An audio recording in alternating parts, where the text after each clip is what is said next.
I remember when I was a kid and like Whitney Houston was just like took off through the roof, and they did like a documentary about it. It was like with Oprah, and I remember the whole thing. It was like all it was is like how Christian Whitney Houston was, and like I learned to sing in the choir, da da da da da.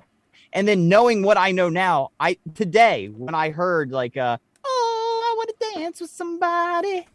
I want to feel the heat with somebody. No, you were a coke sniffing whore back then. It's just they were protecting you to sell more music.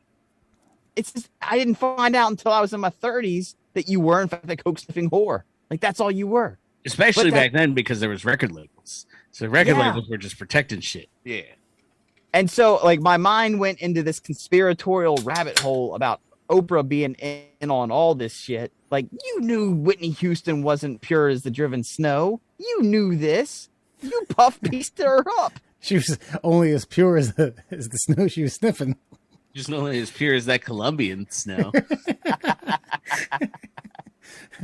Because how she then go on to marry Bobby Brown for her entire past was still true. Well, hey, man, he's coming off the heels of some really good stuff with the Ghostbusters soundtrack.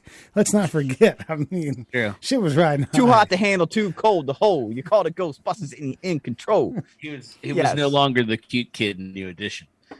God. That's right. No, I just wonder how much of our childhood was a lie. And because now the internet era, you can't hide. Like, it's not like that anymore. You can't do that. You can't have puff pieces like that. How many of our celebrities from yesteryear were just horrible, terrible, just drug-riddled individuals that we vitalized all this time? I think a lot of yeah, I don't know. I mean, they're made like I feel like Fred Savage made it through the cracks.